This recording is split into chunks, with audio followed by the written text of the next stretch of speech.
You see Vikings? My daughter insisted that I must see.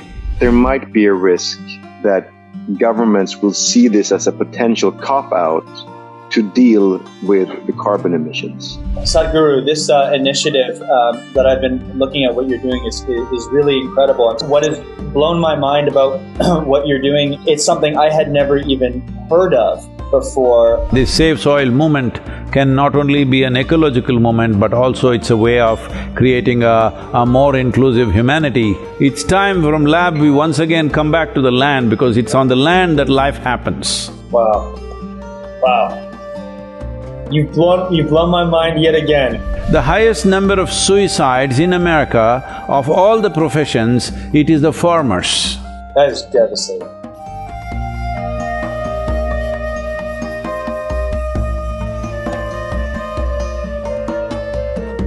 Namaskaram. Floki and Yon, look at them. Both of them together. It's good to see you again. Wonderful talking to both of you, please. Likewise, an honor, a privilege, a delight. Both of you are stationed where, in which part of America are you? Right now, I'm in Los Angeles. Oh, okay. Yeah, but normally I'm in Sweden, in Stockholm, Sweden, most of the time. That's where I'm based. Okay. Yeah, I'm in Atlanta, Georgia. I moved here because we're doing a new show at the moment, so be here. So I'm not far away from Tennessee. So I know. Next time you're there, Not I would at all. love to come I'm visit. there in July, let's catch up, huh? Oh, absolutely. Actually, that's a perfect time because I'm done in July, so that'd be great. I'd love that. You golf, you guys, anybody golfs? I'm terrible at golfing, but I like riding around in a golf cart.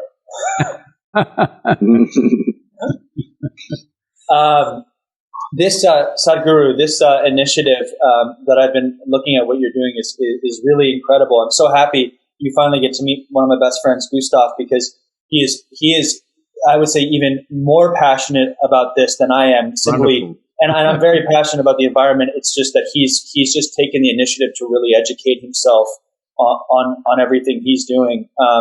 And we're both so fascinated about what you're doing, and we'd love to learn more about everything. That's wonderful, Gustaf, and it's great that young people like you are concerned about this, because as a generation, if we don't do the right things now, we will live a life of regret. Yeah, that's the way I look at it as well. We can't be ignorant to the information that we're getting.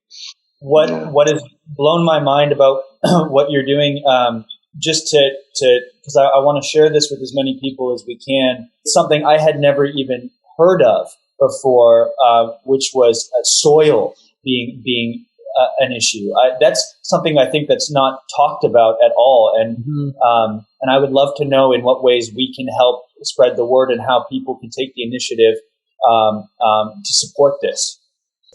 See, what I see is in the last 8 months, I've been talking to various world leaders, people who are in the environmental work, many scientists across the world, top scientists in the world. And as I speak to them, what I see is every one of them knows what is the problem. And every one of them knows this needs to happen now. It's very important at this time it needs to happen. But I think everybody was waiting for one idiot who is willing to bell the cat, and here I am.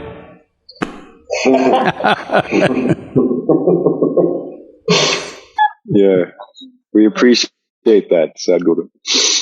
You appreciate me being an idiot, come on. Yes. You're the most Someone needs to go first.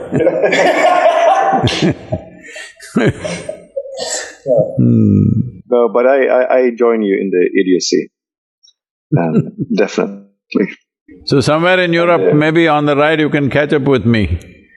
Yeah, I hope so. Yeah, definitely. So tell us a little bit about the ride. Well, it's starting on 21st of March, so it's just another 24 days away from today. And we are riding through Europe, going to Holland, then to Berlin, and down south to Praha, Warsaw, and down south further to Slovakia, Rome, Geneva, Paris, and again looping through Bonn because that's a UNCCD capital. We are partnering with UNCCD or the UN agency to combat desertification. We are partners with them. So we spend a day or two with them and then go further. See, this is one thing when it comes to soil, this is one thing that all of us are connected to. In nationalities we may be different, in race we may be different, in religion we may be different, ethnicities may be different, so many differences. But soil is one thing that all of us are connected to. I want to use this soil not only as an ecological movement but also as a way to connect people. There is a common ground for all of us. Well, there are so many differences, there is so much emotion, there is so much anger, there is so much everything everywhere, but at least the things that we hold as common factors, I think we need to highlight that in a big way. I feel this Save Soil movement can not only be an ecological movement, but also it's a way of creating a more inclusive humanity because everybody can connect to the soil. Nationalities are made up by us, race and religions are made up by us, okay? As if we are something very different, but all of us come from the same soil. So I would like to use the soil message as a way of creating a more inclusive humanity, which has always been our work, fundamentally, you know. Yeah, that's lovely. And is it possible to then also draw the connection between soil and earth, which are synonymous? And that the extension of this is also that we are all one species on one planet, which is the same. It's also… So whether you use the word soil or earth, it's not different. In most languages, it's a common word, soil and earth. Right. So… and so earth is also the planet. It's also our home. So it extends even to that global consciousness, doesn't it? Yes, they cannot be separated. It is very obvious, yeah.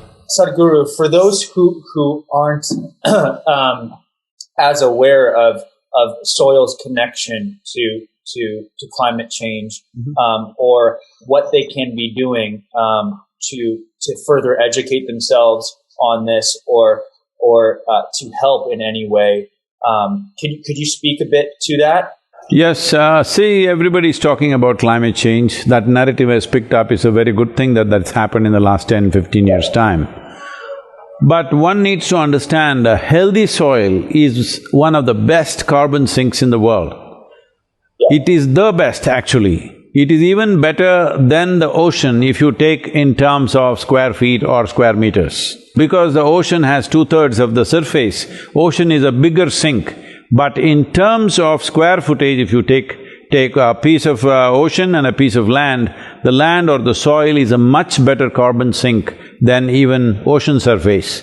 But at the same time, unhealthy soil, plowed and exposed soil, is a source of emission of both carbon dioxide and methane above all, which heats up the atmosphere almost 80 times more than carbon dioxide. So, the same thing can work as a carbon sink, as a way of capturing the carbon, or the same thing can exude, gases which will enhance the climate change or global warming. And the cropland and the desert lands have the lowest level of carbon in education per hectare, Croplands and desert lands have the lowest carbon in their vegetation. Any other place if you to watershed areas or forests, the level of carbon in that vegetation and in the soil is very, very high. But these lands have the lowest. Deserts are it's another reality. We can't really go and fix the desert tomorrow morning. But the significance of agriculture land or croplands is, this is the only piece of land on the planet which amounts to 70% of the land on the planet, is that land which is every day tended to by human beings.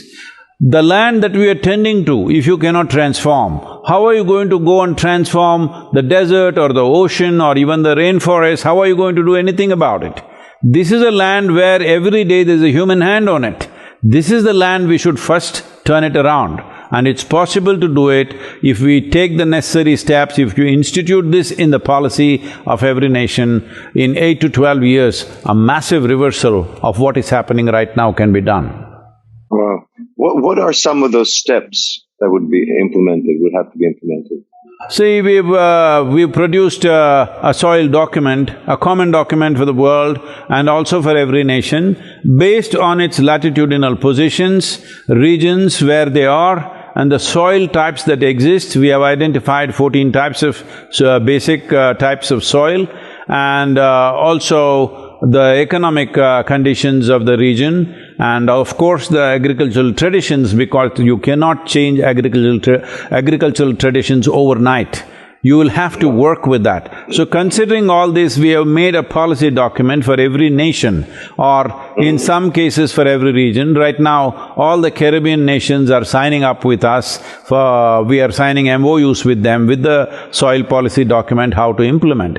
We will do similar things with most nations. Maybe the large nations may not want to sign because they have their own systems to do it, but it's okay as long as they do it. But smaller nations, we are trying to sign up and handhold them in that direction. When you ask specifically what, see, there is one fundamental thing that we need to understand. When Alexander asked about what about climate change, essentially one important aspect of climate change is the amount of ppm per in the air around us.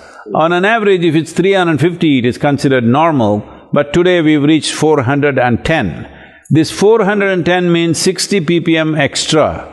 ppm is a unit for the carbon dioxide or carbon molecules in the carbon particles in the air. To bring this down, one important thing is to enhance photosynthesis on the planet. Whether it's a cover crop, or whether it's a bush, or it's a tree, or grasses, whatever it is, always land should have photosynthesis going on. Photosynthesis is the magic, perpetual magic that is going on using the perpetual energy of the sun. The very life that we are is manufactured from this, because before photosynthesis started on this planet, scientists say approximately 1 billion years ago or whatever, whenever it started, before that, the oxygen levels in our atmosphere was less than 2%. Obviously, human beings and most mammals could not exist in that. But today it is 21%, where all of us are comfortable. So this 21% of oxygen has happened mainly because of photosynthesis. So, right now if you look at, human habitations, the lands that human beings have occupied, if you fly across the world, you will see the level of photosynthesis happening in every land that human beings have put their hands into is minimal or nothing, Large parts of the time in the for months on end in a year, there is nothing happening, it's just plowed and left open, killing all the microbial activity. The first 15 inches, 12 to 15 inches of soil is responsible for 87% of the life on the planet, including you and me. Today we are using machines where they're plowing almost like 12 to 14 inches deep and leaving it open to the sun. This is like we peel off our skin and stand in the sun, you will be screaming. That's exactly what the land is doing. Land is screaming, but nobody is hearing. So, the most important thing is always there must be a crop. If you have no yield crops coming, there must be a cover crop all the time. So one of the things that we have been pushing for is for the governments to give some financial assistance to put cover crops. Just now, about 10 days ago, United States announced $1 billion fund to enhance the cover crop in various states in the country. Similarly, United Kingdom has announced a subsidy for cover crops. Now we're pushing the Indian government and every other government, at least in the seasons when you're not growing food on it, there must be a cover crop, enormous foliage. When time comes, you just put this back, that creates humus in the soil, and that humus is the basis of who we are, because the word human itself comes from the word humus. So essentially, we have to reteach people everything that they know is essentially about… No, we just have to remind them, because 40, 50 years ago we knew what to do. Suddenly we forgot, because from land we moved to lab. It's time from lab we once again come back to the land, because it's on the land that life happens. In the lab you can experiment. Life happens only in the land. Yeah. And there's, I was watching the YouTube video about this already, and there's something like we have 80 more harvests or less? Different people are saying from 60 to 80 harvests, some people are more optimistic are saying 80 to 100 harvests. 80 to 100 harvests means approximately 45 to 60 years is max. But every responsible scientist is clearly pointing out by 2045 we'll be producing 40% less food, but our population will be over 9 billion. That's not a world we want to live in. No. That's not a world where we want to leave our children and go. No. But this can be turned around. We are in a cusp of time right now. If we act now, in the next 10 to 15 years or maximum 20 years, we can make a significant turnaround in the soil quality and in turn, all the other aspects related to it. But if we'll say, let us say we let it go for another 30 to 40 years, because the loss of biodiversity per year on an average is around 27,000 species. I'll repeat that. 27,000 species, not organisms. That many species of microorganisms are going extinct.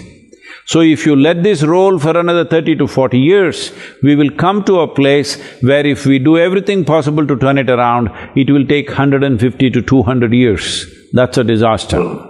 Wow. For Sadhguru, first of all, thank you for taking this on. You know, this can't be easy for you to do video after video, trip after trip, educating all these people on this, and it's incredible what you're doing. For everyday people like Gustaf and I, what can we be doing as individuals to help? See, right now, everybody wants to get their hands in the earth right now because they're inspired by a video or something. That is not what we need. First thing we need to understand is, we should stop doing things for our satisfaction and do something that is a solution. We are interested in a solution, not doing something for my personal satisfaction. This is an important step everybody must take.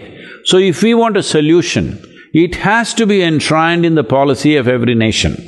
Why should it be enshrined in every policy of every nation? See, right now, if you have 100 acres of land, you're doing a great job with the soil, you're taking very good care about it. But what is the guarantee that the next generation will do that? They may turn it into a desert. That's what we have done. In 1 or 2 generations, we've done that, right? So, it has to get instituted in the policy. If you want to understand what I'm saying, see, for example, if you see the cities right now, in every city there is a building law. If you have 10,000 square feet of land, you can't build 10,000 square feet of building. You can build 6,000–7,000, you have to allow space for yourself and your neighbor. But just go to the old cities and see. Wherever there are really old cities, you will see there is no concept of a window. They've all just built side by side, attached to each other. Just one door to enter, one door to get out. So that is simply because there was no law. Today you can have 100 acres of land, you can plow every inch of it, turn it into a desert in the next 10 years, nobody to ask you, why are you doing this? We must understand, soil is not our property. Soil is not our property. It has come to us from previous generations. It's very important we hand it over to future generations in its living condition, as a living soil, not as dead material. Yes. Wow. Wow. You've blown my mind yet again. So when do you start your trip to begin this process of, so I understand you're meeting with politicians, people all over, trying to institute this one step at a time. It's your ride is something like 30,000 kilometers.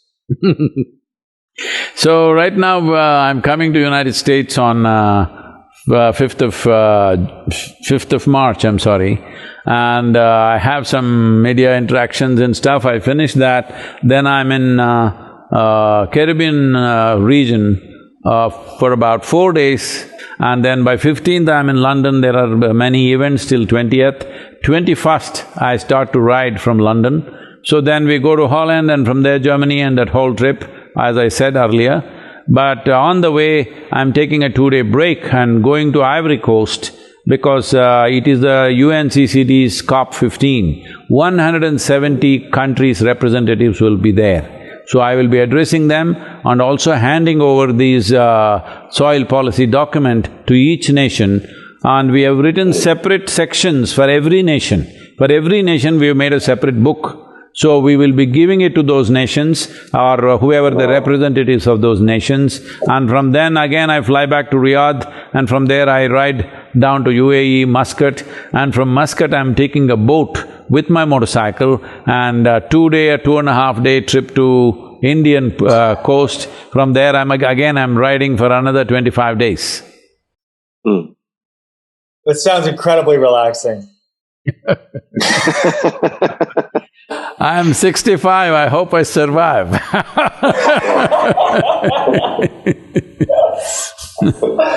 I thought before I'm too old and no good for anything, I must do this, because as a generation, if we don't do this, this is not going to be good.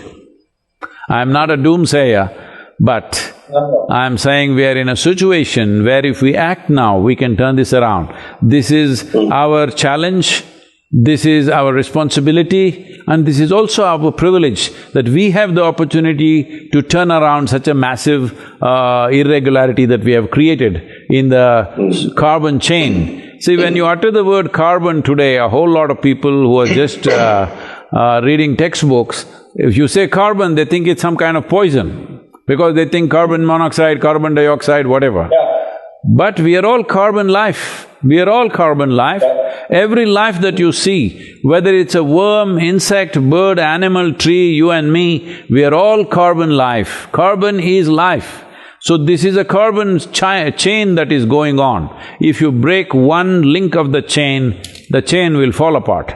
Right now, the soil is one link that we are breaking very badly.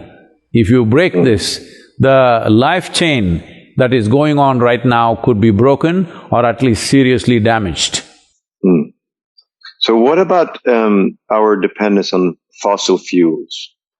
Because that is also a way of breaking the chain, isn't it? That we're taking carbon that has been stored in concentrated form in the ground for millennia, and we take that and we combust that and bring it out into the atmosphere, and that enhances tremendously and disrupts this whole cycle, doesn't it?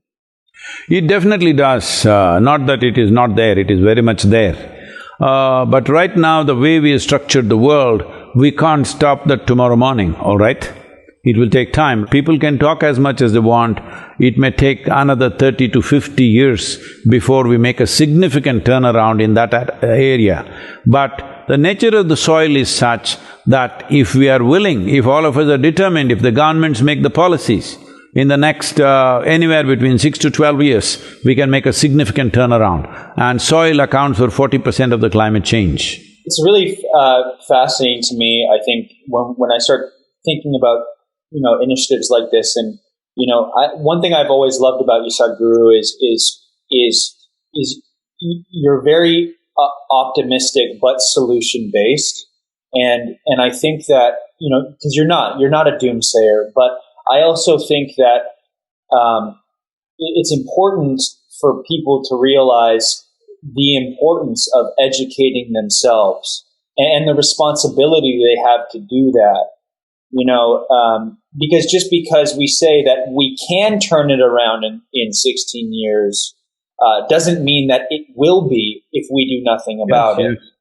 And I think that's something that I'm learning along the way, just from speaking to you and actually speaking to Gustaf as well, and doing my own research, is just like how important it is for my generation and the younger generations to take it upon themselves as a moral obligation to our planet to educate themselves as best they can on these scenarios. It's very important, but right now, the most important thing is, see, whether it is going to happen in the next 8–10 years or not is still a question mark. I'm not denying that.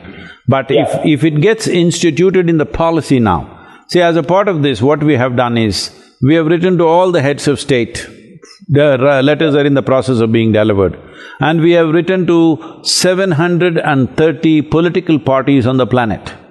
Because we are telling them, in your election manifestos, you must make soil and ecology an important part of your election manifesto, depending on your nation, your economic condition, whatever, but you must do this. Why this is so easy? See, once it gets instituted in the policy of a nation, if they have money, they may start tomorrow. If they don't have money, they must do it slowly. If they're lazy, they will do it after 5 years. But it is bound to happen once it's in the policy. If it's not in the policy, it will be ad hoc, something here and there will be done, but the real thing will not happen. Now I'm talking about, like there are building laws in a urban area, we need agricultural laws where if you own agricultural land, minimum 3 to 6% organic content must be there. Initially give them incentives, nudge them to do it. As things get worse, we have to make it mandatory. It's going to happen anyway, all right?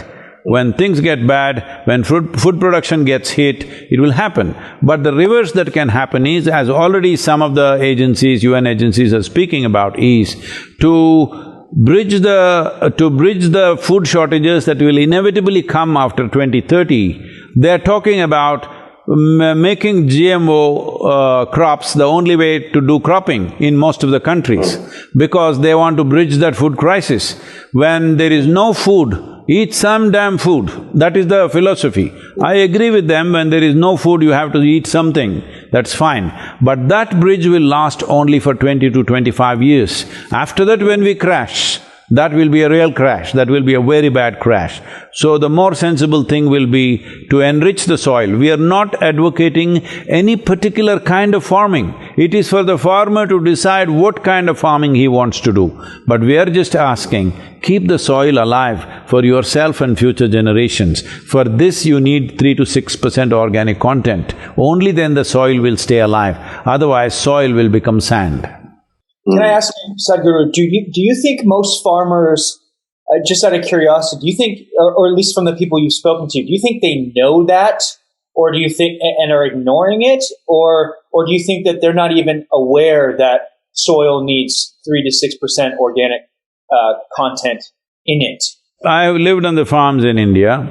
Every farmer knew this 40 years ago, 50 years ago. There was simply no question. Everybody knew this. Whether they understood 3%, 6% or not, that's not the point. But if they took soil in their hand, they would always feel for the organic content, whether it's there or not. So they knew, and they always practiced that. Because India is a land where we have had organized agriculture for over 12,000 years. Probably the longest in the world. So 12,000 years we maintained and managed our soil richness, but in 40 to 50 years we've destroyed it, all right? Why this has happened is, somebody told them there is a better idea, all this, picking up of dung and picking up bullshit, this picking up dung and putting into the land is all bullshit. So I will give you a magic powder, just throw it, everything will be fantastic. And it was. For some 3 to 8 years' time it worked in most lands. You threw the fertilizer and boom, everything came up like never before, all right?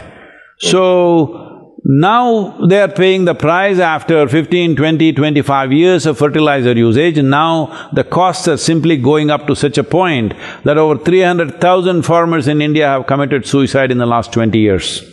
Even in United States, people tell me that in the last 12 years, 50% of the American farmers have not seen $1 of profit, okay? And the highest number of suicides in America, of all the professions, it is the farmers.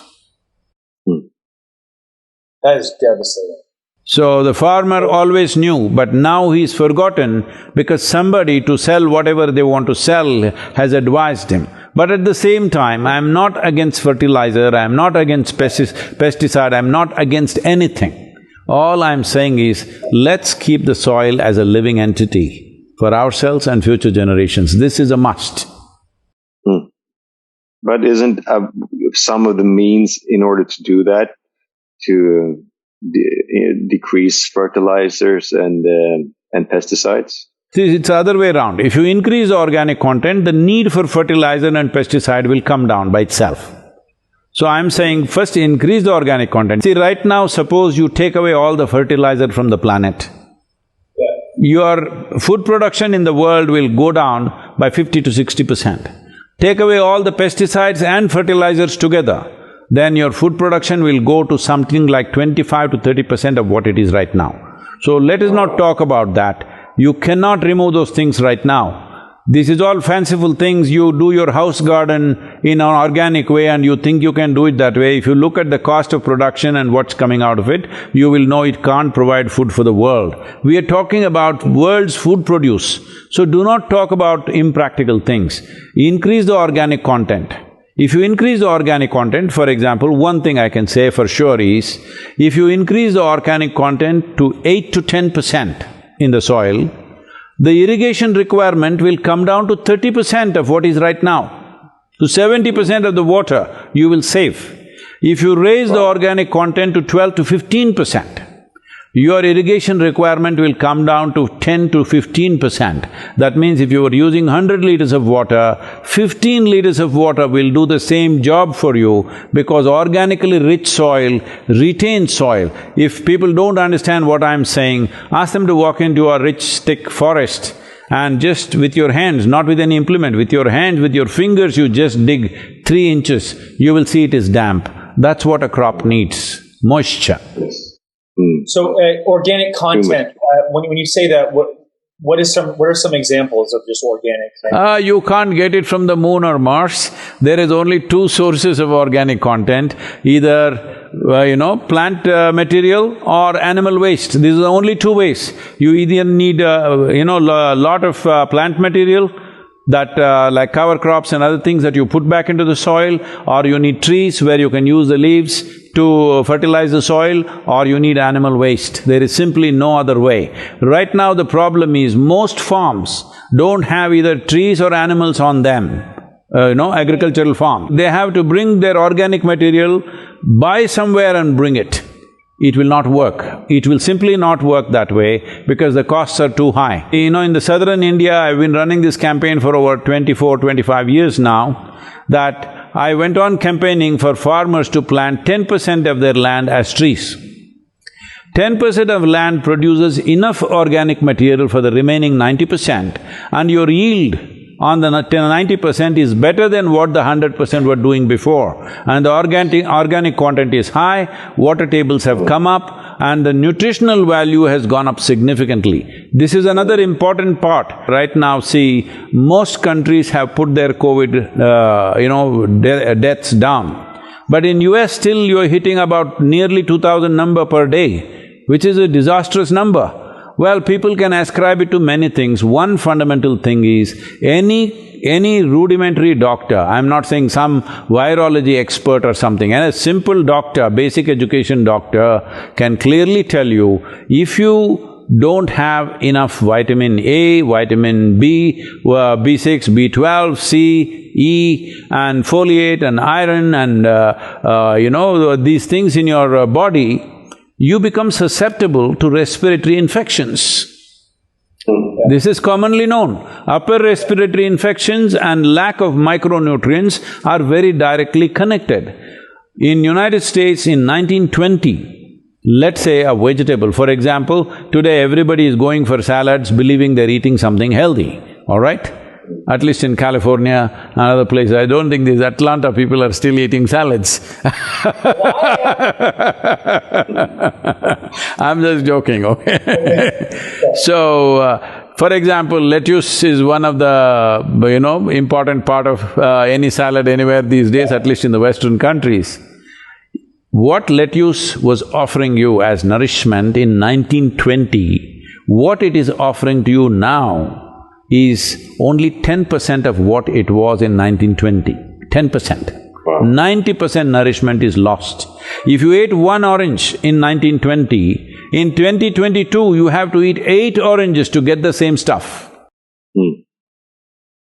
That's insane to me. Yesterday I was at our school, all the little tiny tots were there, and I said, "Can you eat 8 oranges per day?" They said, "We can." I said, "Okay."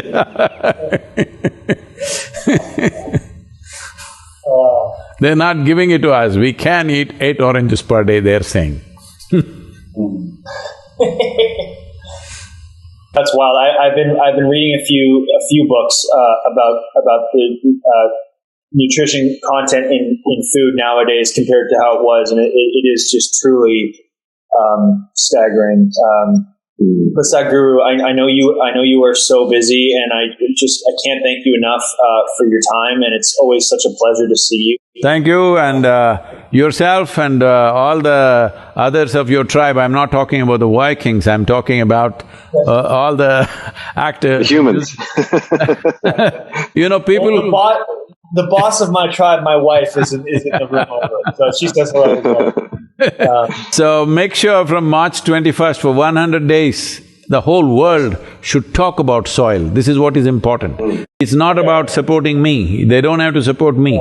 They must talk about soil. If they do this on the social media platforms, we'll aggregate these numbers. If we move 3.5 billion people, which amounts to 60% of the world's electorate on the planet, then we can move the governments, we can give confidence to the governments that they can invest in this direction.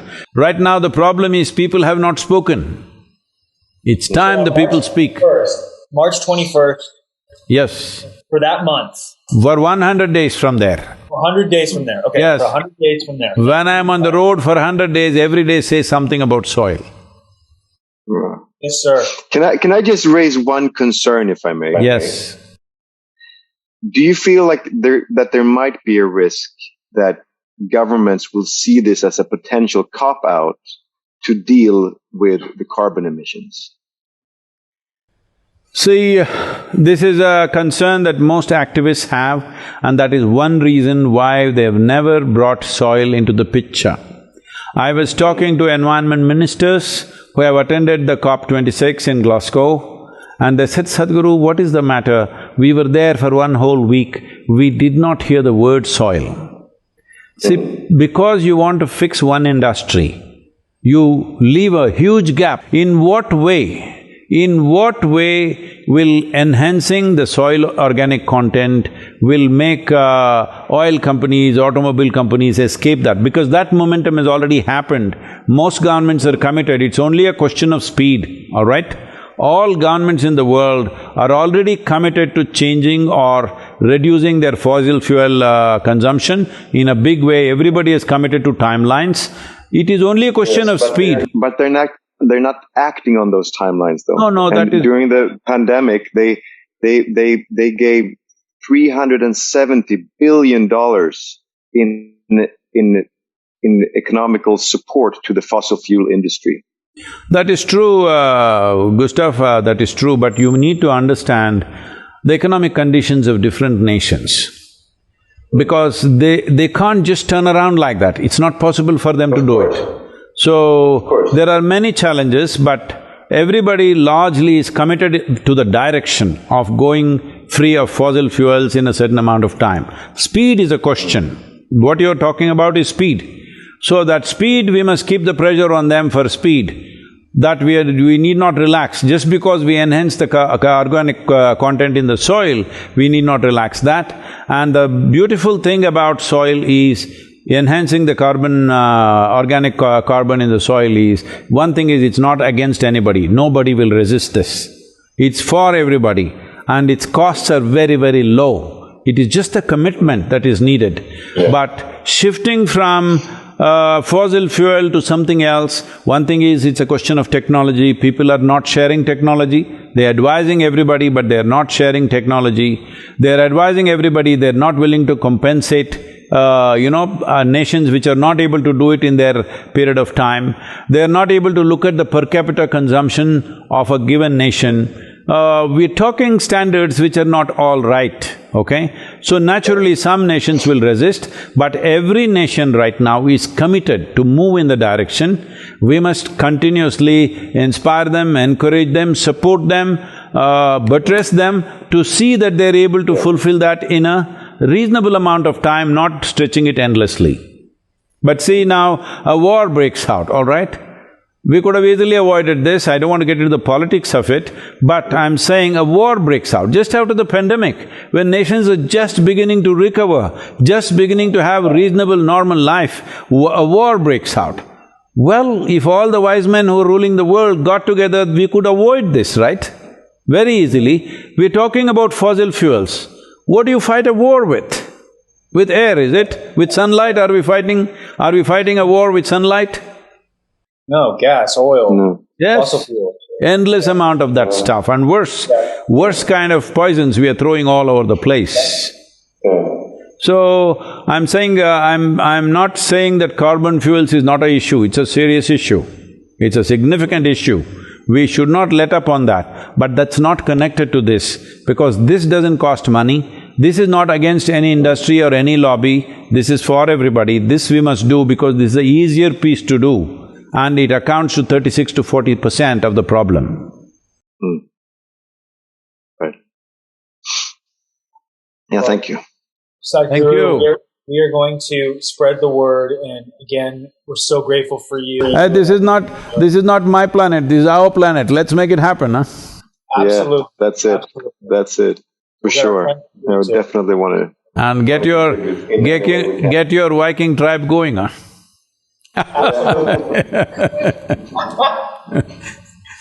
What other new work you're doing I have not seen, both of you. You see Vikings? I saw, because my daughter insisted that I must see. That's amazing, amazing. I don't know if you read it. I've met Jon and Floki, I just have to meet… Lothberg guy. Oh, Ragnar. Ragnar. Yeah, exactly. We'll bring them on next time. Thank you very much. So good to see Yeah, you. hope to meet you again, Sadhguru. Namaskaram. Namaskar. Namaskaram. See you later. Be safe.